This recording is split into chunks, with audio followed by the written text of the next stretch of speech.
estamos estudiando acerca de la gracia, el favor inmerecido que recibimos de Dios.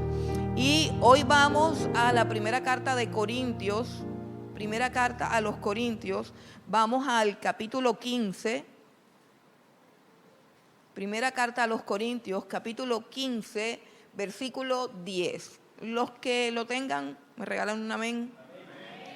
Bueno, dice la palabra del Señor: pero por la gracia de Dios soy lo que soy, y su gracia no ha sido en vano para conmigo. Antes he trabajado más que todos ellos, pero no yo, sino la gracia de Dios conmigo. Padre, te damos gracias por tu amor, tu bondad, tu misericordia y tu fidelidad. Señor, en esta hora, Señor, disponemos nuestro corazón, todo nuestro ser, Señor, todos nuestros sentidos, Señor, están atentos, Señor, a la voz de tu palabra. Señor, tú hiciste el cielo y la tierra y todo lo que en ellos hay, Señor, con el poder de tu palabra. Hoy te pedimos, Señor, que seas tú hablando a nuestras vidas, que seas propicio a nuestros corazones. Señor, en esta hora, Dios, declaramos que cada uno de nuestros pensamientos va cautivo a la obediencia de Cristo Jesús. Señor, hoy, en esta hora, Padre Santo, te pedimos que tomes el control absoluto de cada una de nuestras mentes y de nuestros corazones. Que nosotros hoy podamos entender tu palabra, que nosotros hoy podamos conocer tu voluntad, Señor. Que hoy nosotros salgamos de aquí transformados, Señor, por el poder de tu palabra, con la que hiciste el cielo y la tierra y con la que sustentas todo lo que existe. Padre bueno y santo, que tu Espíritu opere con poder en cada vida, en cada corazón. Aún, Señor, oramos por las personas que nos están escuchando y que nos están viendo por Zoom, Señor, y aún por todo aquel, Padre Santo, que se encuentre con esta tu palabra en cualquier momento, Dios del cielo. Te damos gracias, Dios, te damos gracias, Señor, te damos gracias, Espíritu Santo de Dios. Toma control de mi vida, toma control de mi mente, toma control de mis incapacidades y de mis limitaciones, Señor, y glorifícate con poder en esta mañana, Padre, en el nombre de Cristo Jesús. Amén y amén. Bueno, hoy vamos a hablar acerca de el poder de la gracia para transformar una vida. Lo que hace la gracia en cada vida, en cada persona, en cada corazón. Y lo vamos a aprender a través del apóstol Pablo. Lo que la gracia hizo en el apóstol Pablo. No sé quién pueda ser tu personaje favorito en la Biblia. Yo tengo muchos personajes en la Biblia a los que quiero conocer. No sé si alguno de ustedes se ha sentado alguna vez a pensar cómo será su entrada al cielo. Pues los que van a entrar, ¿cierto? Los que tienen a Cristo. Porque sin Cristo no se puede entrar al cielo. Entonces, no sé si usted en su imaginación se haya puesto a pensar cómo será aquello de conocer a los hombres de Dios, de conocer a cada personaje que está plasmado aquí en la Escritura. Y eso es importante, ¿por qué? Porque cuando la persona es incrédula puede pensar que estos son personajes de leyenda, es decir, personajes imaginarios o personajes legendarios que no existen, que es algo así como Robin, como Batman, como Superman, pero no. Aquí encontramos personas reales que están en la presencia de Dios, dice la Escritura, esperando un galardón. El libro de Hebreos nos dice que todos estos héroes de la fe, que todos estos hombres que murieron en Cristo Jesús, no han recibido su galardón, no han recibido lo prometido. ¿Por qué? Porque Dios está esperando que cada uno de nosotros llegue para que la premiación sea simultánea y conjunta. ¿Usted se ha puesto a pensar en lo que esta verdad implica para nosotros? ¿Usted se ha puesto a pensar que hombres como Isaías, como Jeremías, como Elías, como Eliseo, como Ezequiel, como el apóstol Pablo, como Juan el Bautista, como Abraham, están todos esperando que tú y yo terminemos la carrera? Porque la Biblia dice que todos ellos son una nube de testigos que tenemos alrededor y que nosotros por eso debemos correr con paciencia la carrera que tenemos por delante. y que estos héroes de la fe todavía no han sido premiados. Estos héroes de la fe que murieron por causa de este galardón. El apóstol Pablo decía, yo azoto mi cuerpo y lo pongo en servidumbre. No sea que habiendo sido heraldo yo para muchos, yo mismo venga a ser eliminado. Así que el apóstol Pablo, que es uno de mis personajes favoritos, yo no sé el suyo, pero es uno de mis personajes favoritos, es uno de los que quisiera ver, de los que quisiera conocer, va a estar allí. La Biblia dice que estaremos en un tribunal llamado el Tribunal de Cristo. ¿Usted se ha puesto a pensar en algún momento cómo será ese día? ¿Usted se lo ha imaginado? ¿Usted se ha visualizado? Y está consciente de que el reparto de galardones para personajes como el apóstol Pablo, usted lo va a presenciar con sus propios ojos. ¿Sabe? A mí me gusta mucho ver las premiaciones. Yo no sé, hace mucho rato que no las veo ya, pero hace algún tiempo me encantaba ver la entrega de los Óscares, eso me gustaba. Entonces, no sé si ha cambiado el formato, pero básicamente cuando nombraban a los nominados, por ejemplo, a Mejor Actor, a Mejor Película, entonces colocaban unas escenas, unos cortos de las películas o de las escenas por las cuales ellos habían sido nominados. Y pensando yo en estas cosas, mientras preparaba el mensaje, pensaba yo, ¿cómo será el tribunal de Cristo? ¿Sabe por qué? Porque la Biblia dice que en aquel día nuestras obras, todo lo que hemos hecho para Cristo, será probado por fuego. Y que todas aquellas cosas ocultas van a salir a la luz. Entonces yo me imagino como una gran pantalla. Porque la Biblia dice que no hay nada que esté oculto que no vaya a salir a la luz. Y yo me imagino una gran pantalla y me imagino en esa gran pantalla ver algunas escenas que de pronto nosotros no vimos, pero que yo sí quisiera ver cómo fueron en realidad. Y quizás en una de esas escenas podamos ver cuando vayan a premiar al apóstol Pablo, porque es de él quien vamos a hablar en esta mañana. Quizás cuando vayan a premiar al apóstol Pablo puede salir una escena en la que él tiene la espalda toda lacerada, tiene los pies amarrados a un cepo, está en una cárcel helada, oscura, húmeda y está cantando himnos con su compañero Silas. Y quizás esas y otras escenas más, quizás escenas verídicas, reales, de cómo realmente fueron. Veremos quizás al apóstol Pablo agarrado a un pedazo de una embarcación, naufragando en el océano, una noche entera en alta mar. Y quizás miremos algunas escenas más. Y yo pensando en estas cosas, me preguntaba, ¿cómo es posible que Dios esté esperando por nosotros para recompensarlos a ellos? ¿Cómo es posible que nosotros estemos viviendo esta vida tan folclórica sin ser conscientes de que todos estos hombres, todos estos héroes de la fe esperan para que nosotros lleguemos al mismo lugar y que lleguemos todos juntos? La gracia de Dios se derrama sobre nuestras vidas para capacitarnos.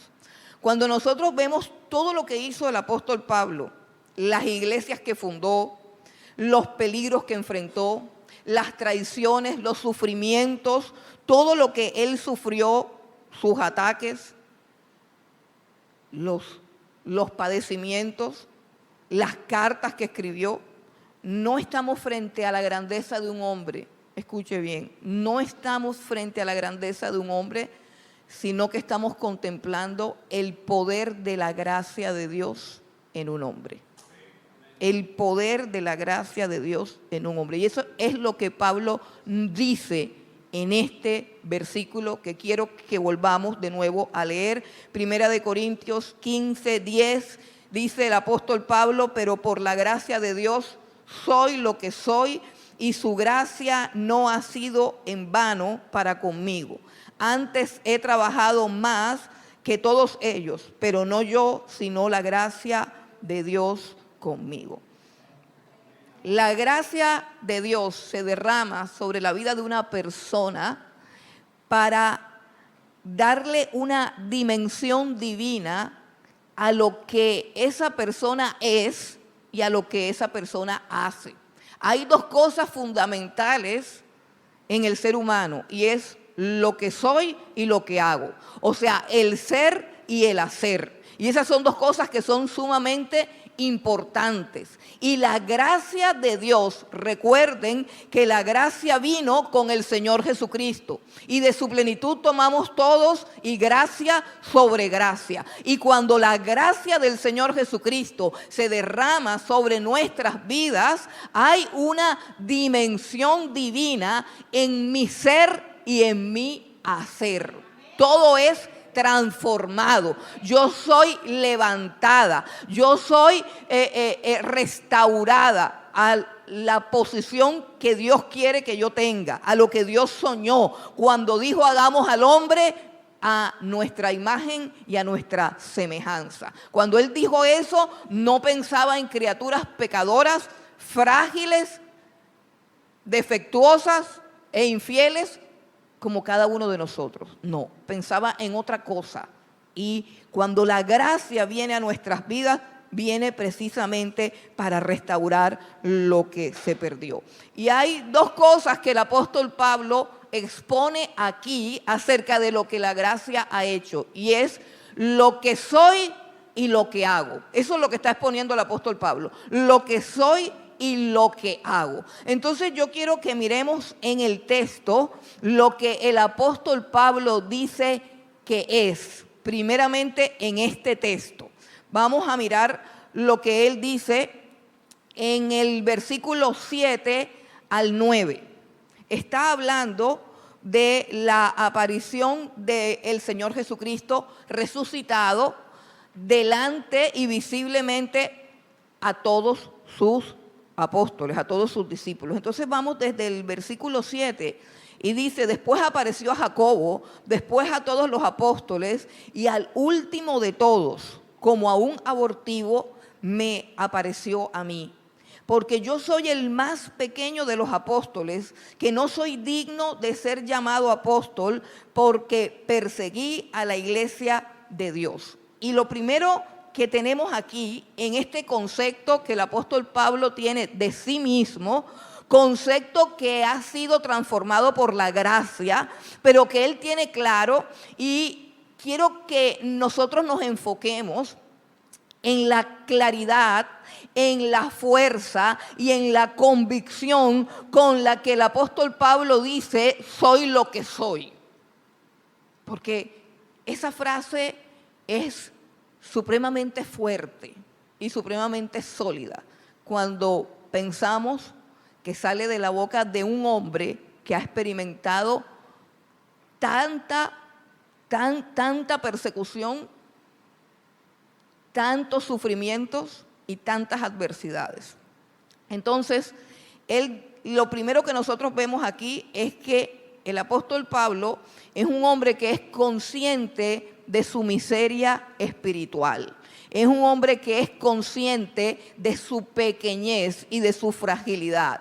Él se llama a sí mismo el más pequeño de los apóstoles y tiene conciencia de que no es digno de ser apóstol. Y tiene conciencia clara de su incapacidad moral, de su indignidad, y tiene conciencia de su pecado y de su pasado. Tiene conciencia de su pecado y de su pasado. Y él dice, porque yo perseguí a la iglesia. Y quiero que vengas un momentico conmigo a Primera de Timoteo, donde él nuevamente repite lo que él era, con total claridad y con una conciencia clara y con una responsabilidad acerca de lo que él hizo en el pasado. Primera de Timoteo, capítulo 1, versículo 12 al 15. Dice: doy gracias al que me fortaleció, a Cristo Jesús, nuestro Señor, porque me tuvo por fiel poniéndome en el ministerio, habiendo yo sido antes blasfemo, perseguidor e injuriador, mas fui recibido a misericordia porque lo hice por ignorancia.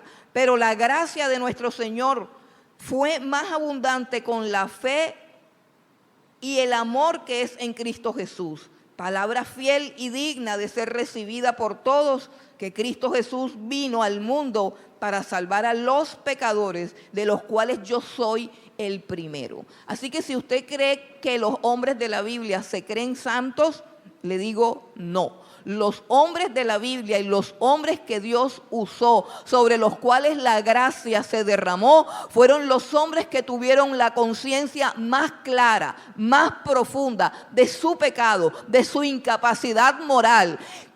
Fueron hombres que tuvieron una conciencia que se hacía responsable de su pecado y de su maldad. Él sabe que ha perseguido la iglesia. Él conoce la gravedad de su pecado y la gravedad de su maldad, y conoce su indignidad. Y quiero decirles que para que nosotros podamos entender la gracia, esto es un requisito: poder conocer mi maldad, poder tener conciencia clara de pecado. La gente que no conoce la gracia son personas que tienen la conciencia cauterizada por el pecado y no pueden ser conscientes ni de sus errores ni de su maldad, y por eso no conocen la gracia.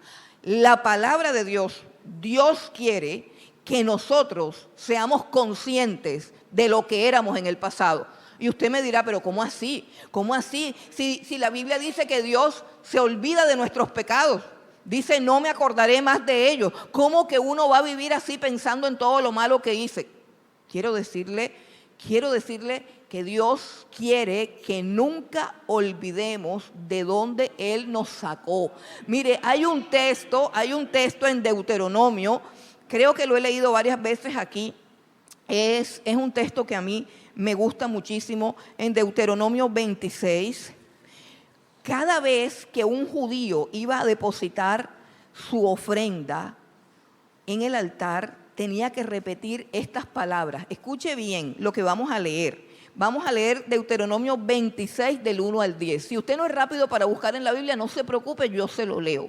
Lo importante es que la palabra de Dios entre en su corazón. Mire lo que dice Deuteronomio 26 del 1 al 10, que hacía un judío cuando llegaba al altar a presentar su ofrenda. ¿Qué tenía que hacer y qué tenía que decir? Deuteronomio 26 del 1 al 10 dice: cuando hayas entrado en la tierra que Jehová tu Dios te da por herencia y tomes posesión de ella y la habites, entonces tomarás de las primicias de todos los frutos que sacares de la tierra que Jehová tu Dios te da, y las pondrás en una canasta, e irás al lugar que Jehová tu Dios escogiere para hacer habitar allí su nombre. Y te presentarás al sacerdote que hubiera en aquellos días, y le dirás: declaro hoy a Jehová tu Dios que he entrado en la tierra que juró Jehová a nuestros padres que nos daría. Y el sacerdote tomará la canasta de tu mano y la pondrá delante del altar de Jehová tu Dios. Hasta allí no es la cosa, no se asusten. Y en el versículo 5 dice: entonces hablarás y dirás delante de Jehová tu Dios: un arameo a punto de perecer fue mi padre, el cual descendió a Egipto y habitó allí con pocos hombres, y allí creció y llegó a ser una nación grande, fuerte y numerosa. Y los egipcios nos maltrataron y nos afligieron, y pusieron sobre nosotros dura servidumbre. Y clamamos a Jehová, el Dios de nuestros padres, y Jehová oyó nuestra voz y vio nuestra aflicción, nuestro trabajo y nuestra opresión. Y Jehová nos sacó de Egipto con mano fuerte, con brazo extendido, con grande espanto y con señales y con milagros. Y nos trajo a este lugar y nos dio esta tierra, tierra que fluye leche y miel. Y ahora he traído las primicias del fruto de la tierra que me diste, oh Jehová, y lo dejarás delante de Jehová tu Dios y adorarás delante de Jehová tu Dios. Si te das cuenta, Dios está dando una orden para que todos los días ellos se acuerden lo que ellos eran. Lo que ellos eran. Un ejercicio supremamente saludable. Y ya les digo por qué. Hay otro texto en el mismo libro de Deuteronomio, retrocedes al capítulo 7,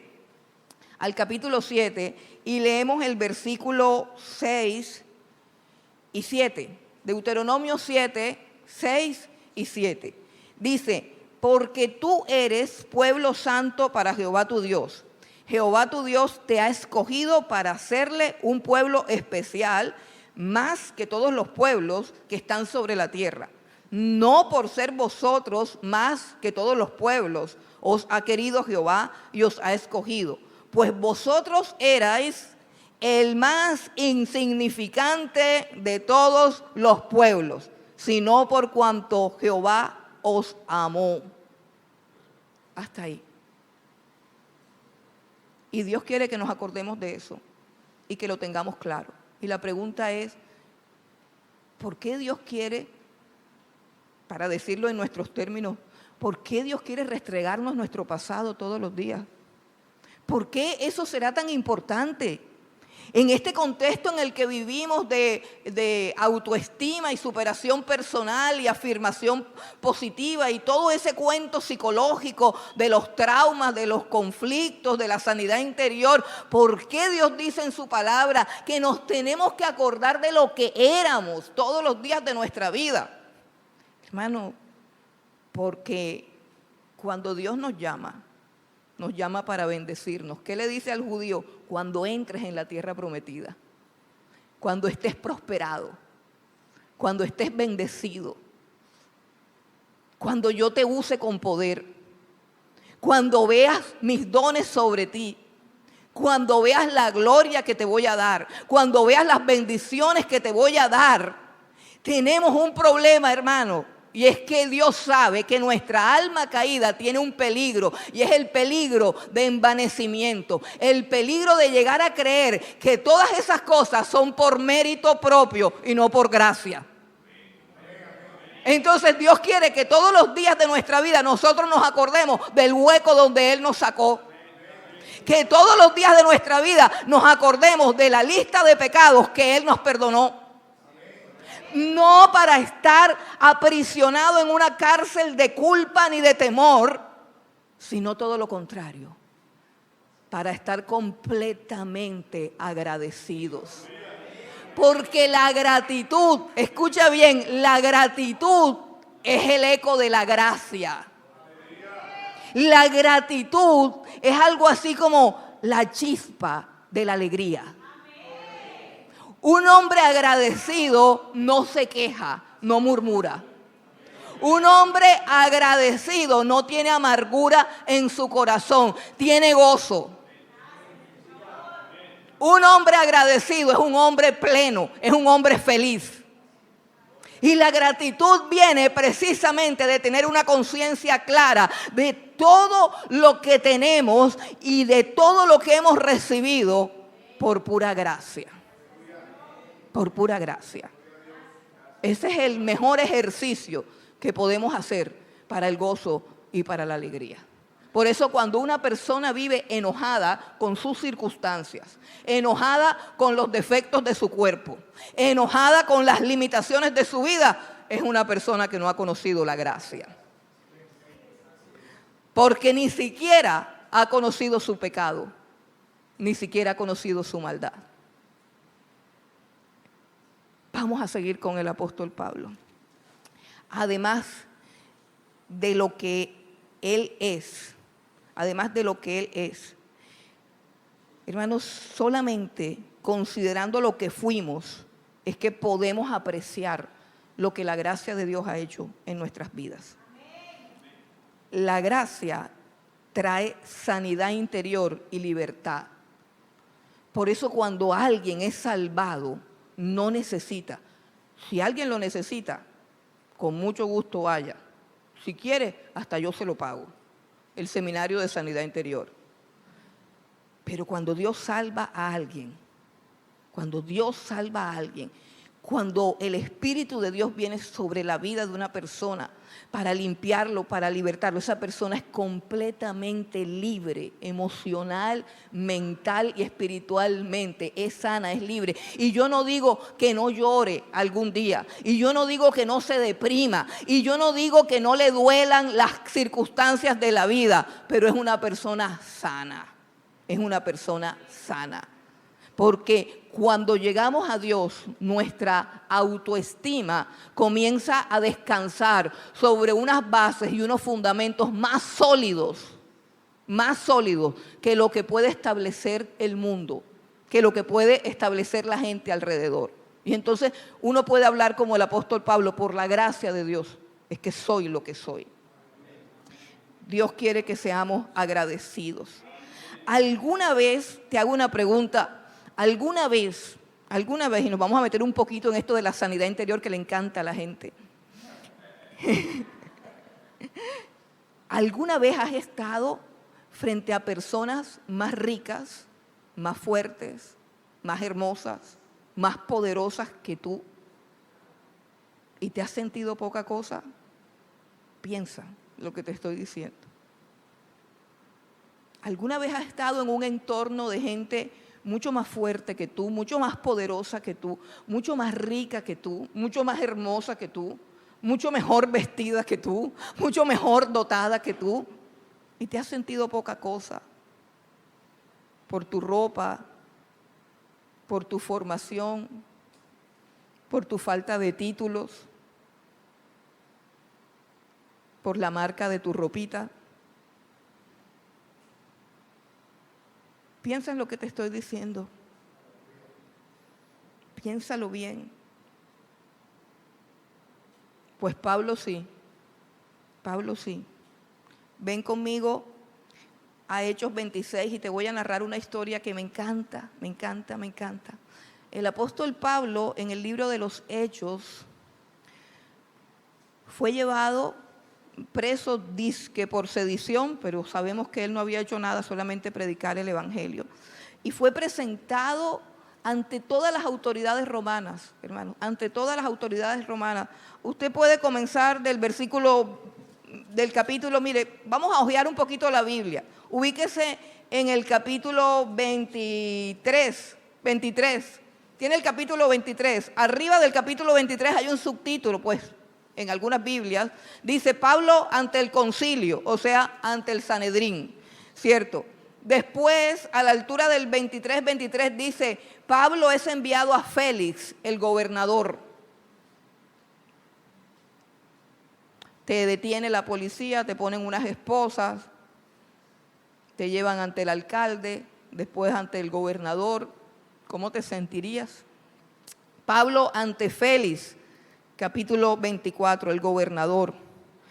El capítulo 25 dice que Pablo apela a César, pero antes llega Agripa y Berenice, que son los reyes.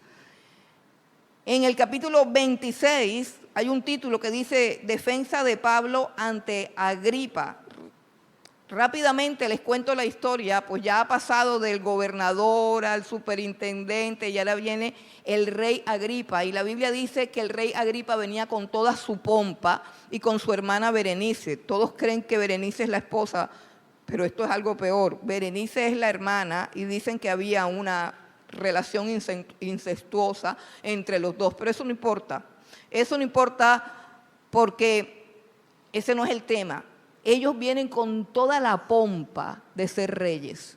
Y vienen también los magistrados y toda esa corte. Cuando se habla de la pompa, se habla no solamente del lujo, del esplendor con que estaba vestido Agripa, Berenice, sino de todo el séquito de personas importantísimas que le seguían. Y el apóstol Pablo, con todo denuedo y al mismo tiempo con toda humildad, expuso el evangelio y expuso su testimonio delante de todos ellos, con las manos amarradas por unas cadenas Allí estaba el apóstol Pablo predicando y su predicación era tan sabia, tan coherente, tan clara, tan punzante, que llegó a tocar por un instante el corazón del rey Agripa.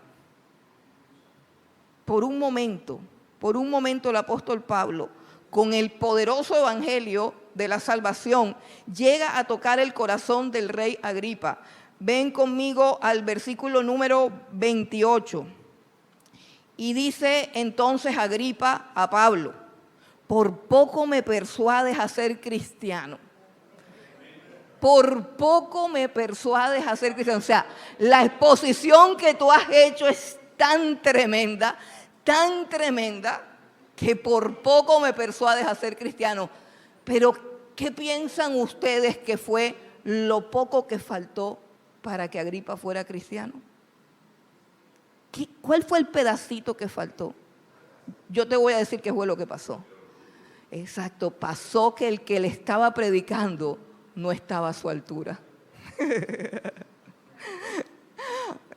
¿Cómo voy yo a escuchar un evangelio de presos? ¿Cómo yo me voy a volver así como eres tú? Pero miren lo que le contesta el apóstol Pablo. Estas palabras son para enmarcarlas. Dijo Pablo, versículo 29, y Pablo dijo: quisiera Dios que por poco o por mucho, no solamente tú, sino también todos los que hoy me oyen, fuesen hechos tales cual yo soy, excepto estas cadenas. Aleluya, dale un aplauso al Señor. Gloria sea tu nombre, Señor. Bendito sea Dios. Bendito sea Dios. Bendito sea Dios. Nadie le puede quitar al apóstol Pablo lo que él es. Y yo quiero que tú te sientes un momento a pensar. Hermano, yo veo tanta gente y tanto joven que no sabe quién es ni para dónde va. Y hay tanto cristiano. Hace poquito me mandaron un video, Juan Carlos, de un youtuber que yo no conozco, no tengo ni idea. Y ni siquiera sé a qué se dedica, pero que él no sabe cuál es el sentido de la vida, que él siente un vacío, que él siente un no sé qué, que él no sabe, está todo pintadito de pie a cabeza, está azul ya, parece un avatar. No sabe quién es, no sabe para dónde va. Y lo dice con dolor, y de verdad que da dolor. Y yo quiero preguntarle a todos los jóvenes que están aquí si tú puedes hablar con esa certeza con que habló el apóstol Pablo. Si tú sabes quién eres. Si tú puedes decir soy lo que soy. Y aún quiero preguntarle a los cristianos maduros, a los que decimos que somos cristianos, que somos veteranos. ¿Tú puedes hablar así, con ese denuedo? Tú sabes lo que eres, tú sabes todo lo que la teología de Pablo enseña acerca de lo que somos tú y yo en Cristo Jesús. Dice, soy amado por Dios, soy bendecido por Dios con todas las bendiciones que espiritualmente Dios pueda derramar sobre una criatura. Las ha derramado sobre mi vida y sobre tu vida. Soy escogida por Dios de en medio de una multitud de personas que eran mucho mejor que yo. Aleluya, bendito sea Dios. Soy predestinada por Dios para estar delante de su presencia eternamente, sin mancha y sin pecado. Soy adoptada por Dios como hija suya. Aleluya. Soy heredera de Dios y coheredera con Cristo de todo lo que le pertenece a Dios. Hermano, oh aleluya. Soy templo del Dios vivo. Escucha, soy templo del Dios vivo. El Espíritu de Dios habita dentro de mi cuerpo. Aleluya, gloria a Dios. Bendito eres, Señor. Soy un instrumento de su gracia y de su poder. A través de mí Él lleva su gracia, su evangelio y su salvación a otras personas. Aleluya. Soy real sacerdocio, nación santa soy. Soy el pueblo que Dios escogió. Soy la sal de la tierra y soy la luz del mundo. Soy participante de la naturaleza divina. Soy la novia del Cordero y soy, según lo dice la palabra del Señor, más que vencedor. Amén. Aleluya, dale un aplauso al Señor.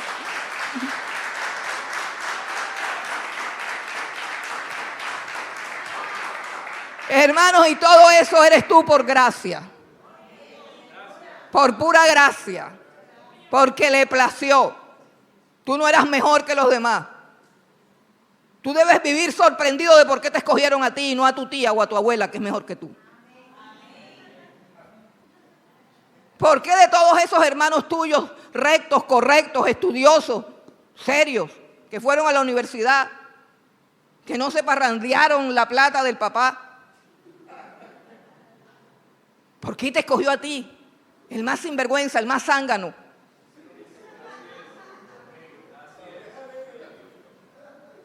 Bueno, pues yo vivo sorprendida de esa elección. Y entiendo que su elección es soberana y es por su gracia. Y todos los días de mi vida y de la eternidad viviremos asombrados de su gracia. Eso es lo que yo soy. ¿Sabes qué? Últimamente he estado pensando en esto y yo escucho a una psiquiatra que se llama Marian Rojas. Marian Rojas se llama ella. Y ella habla acerca de lo que mis pensamientos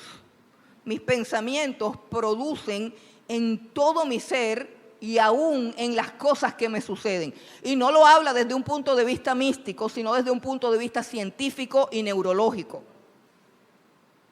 Ella escribió un libro que se llama Cómo hacer que te pasen cosas buenas. Y no es de brujería, no es de mentalismo, no es de visualización, sino que es un estudio serio acerca de cómo funciona la mente.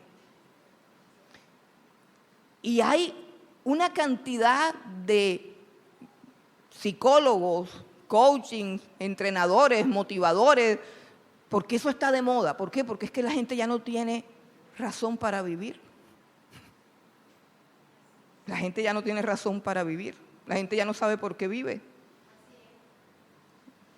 Todo lo que tenemos es plástico, virtual y mentiroso. Detrás de todas esas fotos esplendorosas, llenas de Photoshop y todo eso y todo lo demás, y como se diga, yo sé que me van a regañar, hay una persona frustrada, atemorizada, con pensamientos suicidas, con depresión,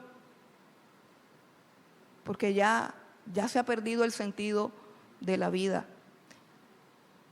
Y yo me preguntaba si nosotros como creyentes, o digamos como cristianos, creyéramos que somos todo lo que somos. Si tú durante todas las 24 horas del día, aun cuando eres llevado a juicio, aun cuando atraviesas el valle de la sombra de la muerte, aun cuando estás enfermo en una cama, aun cuando estás quebrado económicamente, si tú pudieras tener conciencia de todas estas cosas que hemos enumerado aquí, ¿cómo sería tu vida?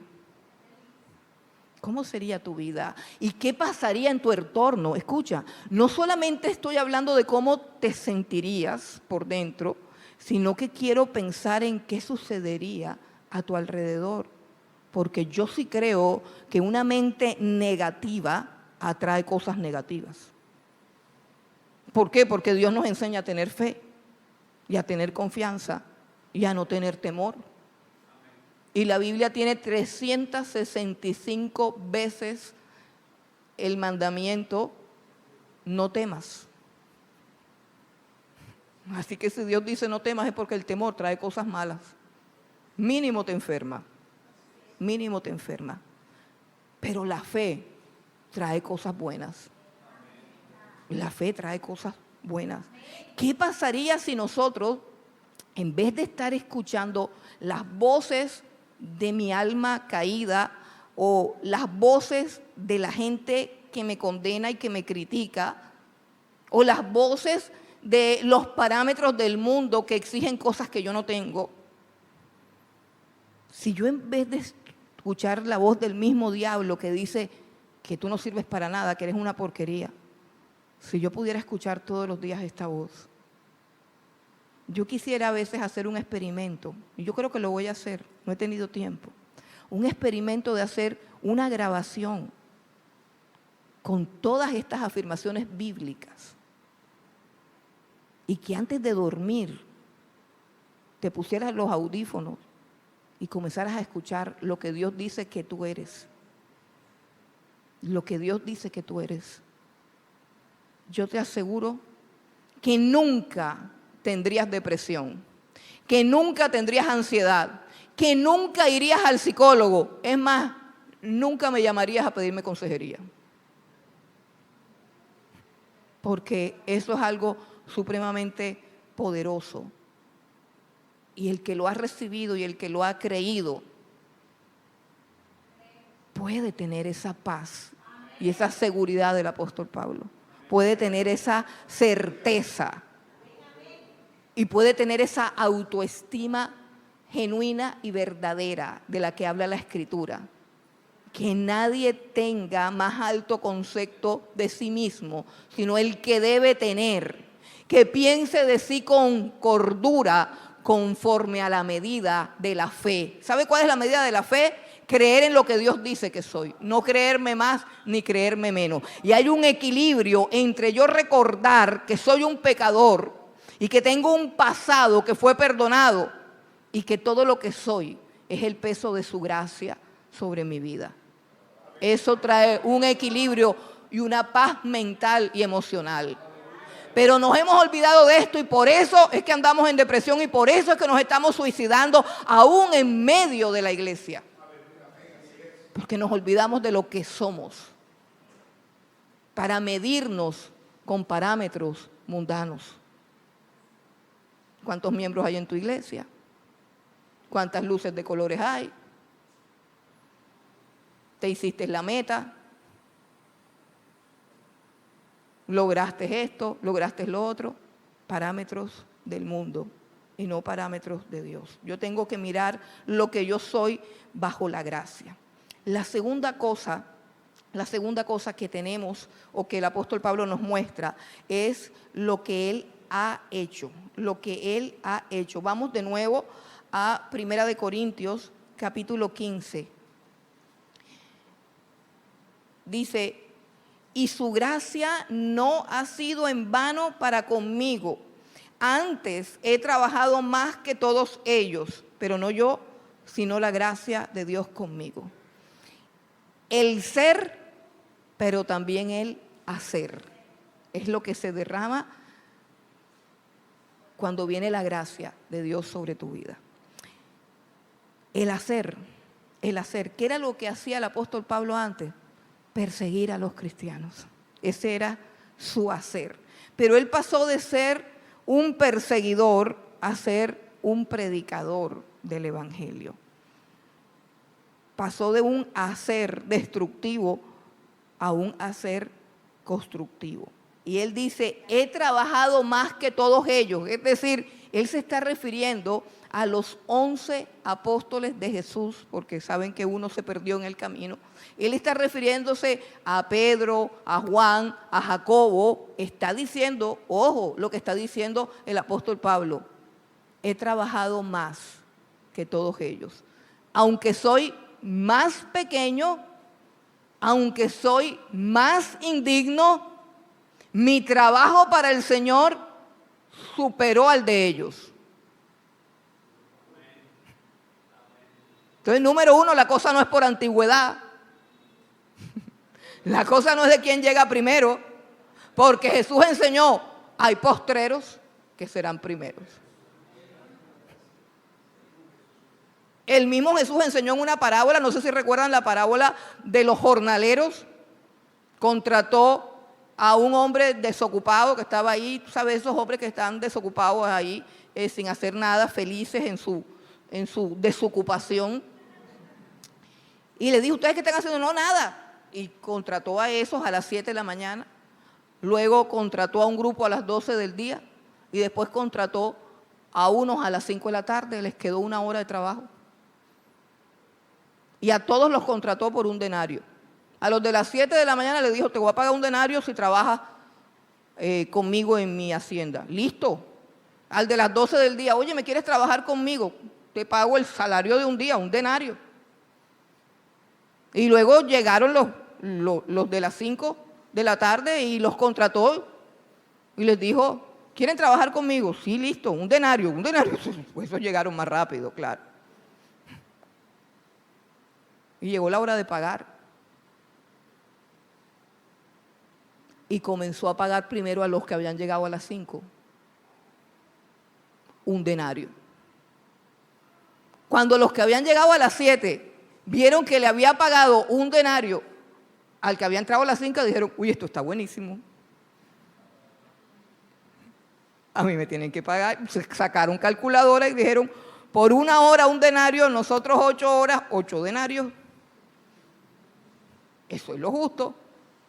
Pero llegó el de las 12 y le dieron 1 denario, y llegó el de las 7 de la mañana y también le dieron 1 denario y se pusieron bravos. Y se pusieron bravos. Porque es por gracia, no es por mérito. La gracia de Dios es soberana. El asunto es que tú puedas recibirla y aprovecharla. No es por antigüedad. El apóstol Pablo escribe en la Biblia, escribe que él ha llenado del evangelio del Señor Jesucristo a Asia Menor, a Europa y parte de Jerusalén. Llevó el evangelio a infinidad de lugares. Fundó aproximadamente 7 iglesias, muchas de las cuales escribió cartas. La iglesia de Éfeso, la iglesia de Colosas, la iglesia de Tesalónica y muchas iglesias más fundadas por el apóstol Pablo. Pero no fue así de la nada, no. Fue en medio de grandes sufrimientos y grandes persecuciones. Ven conmigo a 2 a los Corintios. Eso no fue así como que chévere, que me fui en un avión y llegué a Estados Unidos y fundé una iglesia. No. 2 de Corintios, capítulo 11, versículo 23 al 33. Dice, son ministros de Cristo, como si estuviera loco hablo, yo más. En trabajos más abundantes, en azotes sin números, en cárceles más, en peligros de muerte muchas veces. De los judíos 5 veces he recibido 40 azotes menos 1. 3 veces he sido azotado con vara, 1 vez apedreado, 3 veces he padecido naufragio. 1 noche y 1 día he estado como náufrago en alta mar. En caminos muchas veces, en peligros de ríos, peligros de ladrones, peligros de los de mi nación, peligros de los gentiles, peligros en la ciudad, peligros en el desierto, peligros en el mar, peligros entre falsos hermanos, en trabajo y fatiga, en muchos desvelos, en hambre y sed, en muchos ayunos, en frío y desnudez, y además de otras cosas, lo que sobre mí se agolpa cada día, la preocupación por todas las iglesias. ¿Quién enferma y yo no enfermo? ¿A quién se le hace tropezar y yo no me indigno? Si es necesario gloriarse, me gloriaré en lo que es de mi debilidad. El Dios y Padre de nuestro Señor Jesucristo, quien es bendito por los siglos, sabe que no miento. En Damasco, el gobernador de la provincia del rey Aretas guardaba la ciudad de los damasenos para prenderme, y fui descolgado del muro en un canasto por una ventana y escapé de sus manos. Ahí hay un resumen de los sufrimientos de Pablo, pero la cosa no termina ahí. la cosa no termina ahí. Pasa conmigo al capítulo siguiente, ahí en 2 Corintios, el capítulo 12, y vamos al versículo 7. Dice, o sea, además de todo lo que él ha escrito y de lo que nos hemos saltado, dice el versículo 7, y para que la grandeza de las revelaciones no me exaltase desmedidamente, me fue dado un aguijón en mi carne, un mensajero de Satanás que me abofetee para que no me enaltezca sobremanera. Respecto a lo cual 3 veces he rogado al Señor que lo quite de mí, y me ha dicho, bástate mi gracia, porque mi poder se perfecciona en la debilidad. Por tanto, de buena gana me gloriaré más bien en mis debilidades, para que repose sobre mí el poder de Cristo. Por lo cual, por amor a Cristo, me gozo en las debilidades, en afrentas, en necesidades, en persecuciones, en angustias, porque cuando soy débil, entonces soy fuerte. El apóstol Pablo aprendió un principio, y es que el poder de Dios se perfecciona en su debilidad. ¿Cómo era el apóstol Pablo? Hay algo supremamente interesante en la apariencia del apóstol Pablo. En 2 Corintios, capítulo 11,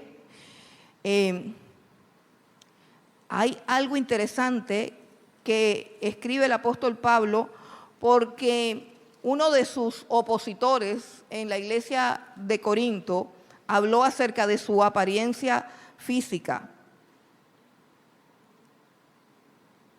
Yo no encuentro el texto, pero dice exactamente que los corintios decían que el apóstol Pablo en sus cartas, yo sé que ahorita lo encuentran, que las cartas eran severas, que las cartas eran duras, pero que la apariencia personal de él era débil y despreciable.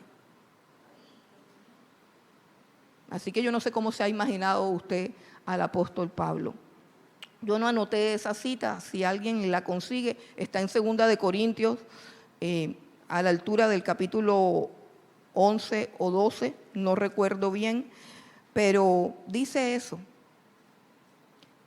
Dice que la gente dice que no le tengan miedo al apóstol Pablo, porque él realmente no es físicamente tan impactante como las cartas que escribe. Yo recuerdo cuando produjeron la película de Pablo, yo fui a verla con un entusiasmo, pero me llevé una decepción, y lo digo con mucho respeto, porque me imagino que se gastaron un dineral y que lo hicieron con la mejor de las intenciones, pero esa película le quedó tan chiquita al apóstol Pablo. Le quedó tan chiquita al apóstol Pablo por todo lo que él escribe de sus sufrimientos, de sus angustias, pero sobre todo por la gallardía, por la pureza de corazón, por la firmeza de su carácter, por la fidelidad de su ministerio, por su gozo, por su alegría. Era un hombre gozoso, era un hombre alegre, era un hombre pleno, era un hombre completamente satisfecho. Además de todos los sufrimientos, un aguijón en la carne, un enviado de Satanás que lo abofetea, que lo humillaba. ¿Y por qué? Dice, para que la multitud de las revelaciones que Dios le daba, la multitud de las revelaciones que Dios le daba, era posible que se pudiera volver altivo y arrogante. Así es como lo escribe él. Dios no le respondió la oración. Dios no le respondió la oración, o sea, no le dio lo que pedía. Cuando él le decía, quita de mí esto, Dios no se lo concedió, sino que Dios le dijo, bástate mi gracia. Porque tú tienes que mantenerte en debilidad. Porque yo te he dado tanta sabiduría y te he dado tanta revelación que si te llegas a envanecer, si te llegas a enorgullecer, te llegas a perder, te echas a perder. Porque hay una cosa que es el peor de los orgullos, y es el orgullo espiritual. El orgullo que sale cuando alguien es usado por Dios. Y yo quiero decirte, ser usado por Dios no significa que tú seas mejor que los demás. No. Dios usa al que quiere. Dios usa al que quiere. Pero a veces cuando Dios nos usa, llegamos a creer que somos superiores a los demás. Y para eso es que Dios permite el sufrimiento, la persecución, la difamación, la opresión, la enfermedad, los mensajeros de Satanás, para que siempre estemos en debilidad. Porque el mayor obstáculo de la gracia es el orgullo. Dios resiste a los soberbios, pero da gracia a los humildes. La gracia se derrama sobre los humildes. La gracia se derrama sobre los que saben que son pecadores. La gracia se derrama sobre los que conocen su debilidad. Solamente sobre ellos. Por eso es necesario abrazar la debilidad. Porque ella es la que nos lleva a Cristo. Porque ella es la que nos lleva a Dios. Y finalmente quiero terminar con un llamado que hace el mismo apóstol Pablo en 2 de Corintios capítulo 6. 2 de Corintios capítulo 6. Hay un llamado aquí para cada uno de los que estamos hoy sentados o sintonizados por Zoom. Dice, así pues nosotros, como colaboradores suyos, os exhortamos también a que no reciban en vano la gracia de Dios. Iglesia, no recibas en vano la gracia de Dios. Joven, no recibas en vano la gracia de Dios. Mujer, hombre, quien sea que tú me escuchas, no recibas en vano la gracia de Dios. No juegues con su gracia, no juegues a la iglesia, no juegues con eso. Os exhortamos también a que no reciban en vano la gracia de Dios, porque dice, en tiempo aceptable te he oído y en día de salvación te he socorrido. He aquí ahora el tiempo aceptable, he aquí ahora el día de salvación. Cierra tus ojos que hoy es día de salvación. Cierra tus ojos que hoy es día de salvación. Hoy es el tiempo aceptable para ti. Por favor, cierra los ojos y concéntrate en tu alma y en la presencia de Dios. No mires a tu alrededor, porque esto es un asunto personal. Esto es un asunto contigo. El Cristo de la gloria, el que convirtió a un perseguidor, asesino, completamente radical, completamente fanático, como el apóstol Pablo, en un ministro del evangelio, en un ministro de la gracia, en un hombre que al sufrir se gozaba, en un hombre que lo perdió todo por causa del Señor Jesucristo, pero que murió como un héroe diciendo, estoy listo para ser sacrificado. He guardado la fe. He peleado la batalla. Lo único que me espera es la corona de justicia, la cual me dará el Señor Jesús, juez justo, no solamente a mí, sino a todos los que aman su venida. Cierra tus ojitos y pregúntate qué estás haciendo con la gracia de Dios. La gracia que hoy Dios derrama sobre tu vida para que no seas ni un perseguidor, ni un murmurador, ni un adversario, ni un enemigo del reino de los cielos, sino para que seas un instrumento de justicia, para que seas un instrumento de gracia, para que seas un instrumento de salvación, para que seas modelo de la gloria de Dios, para que seas testigo de su poder. ¿Qué haces tú con la gracia que Cristo ha derramado en tu vida? Si tú hoy estás aquí, es porque el Rey, Señor Jesucristo, te está llamando para derramar sobre ti su gracia. Y si tú caminas desde hace tiempo con el Señor, la pregunta es ¿qué has hecho con la gracia? Que la gracia de Dios no sea vana en tu vida, que no impidas con tu soberbia, con tu orgullo, con tu vanidad, con tu necedad, no impidas a la gracia de Dios obrar en ti, hacerte libre, romper tus cadenas, limpiar tu inmundicia y darte una vida nueva. Deja que la gracia de Dios llegue a tu vida. Deja que la gracia de Dios te transforme. Abraza su perdón y su misericordia, porque hoy es el tiempo aceptable. Hoy es el día de salvación, pero los tiempos están cambiando. Vivimos en tiempos turbulentos.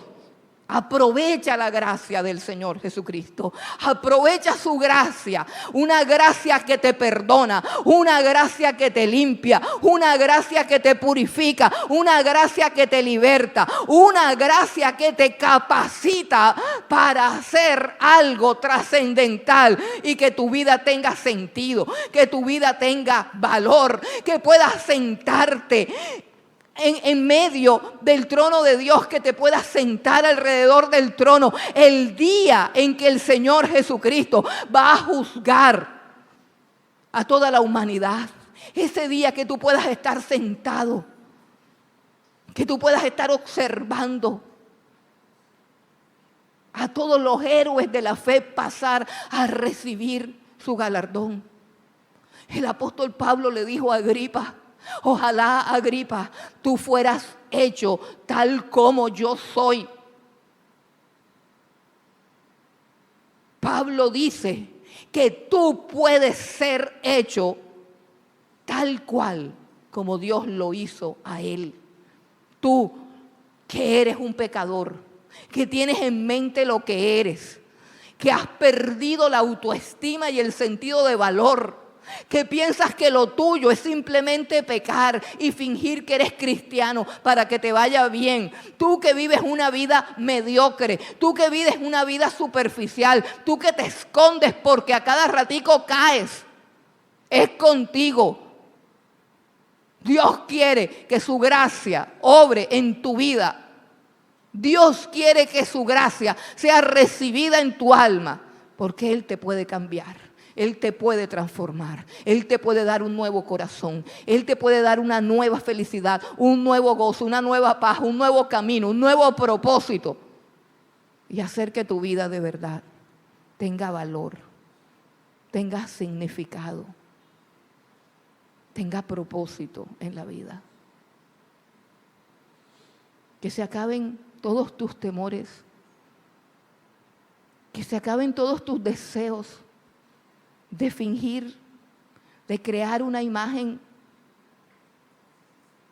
de que vean lo que comes, lo que te pones, lo que compras, a dónde viajas, a dónde llegas. Ese deseo tan horrible que hay en los corazones de figurar, de exponer una vida falsa frente a las redes sociales.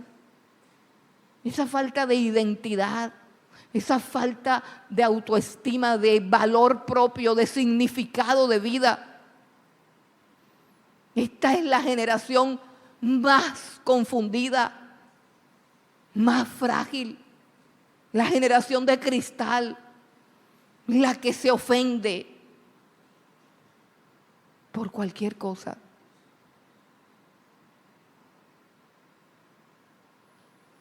Pero Dios nos hace un llamado esta hora, iglesia, para trascender toda esa miseria, para trascender toda esa superficialidad que te rodea, que te acosa, para levantarte de esa vida sin sentido, para colocarte por encima de las masas,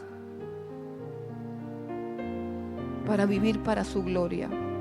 Es que Dios te ha llamado para que vivas para su gloria.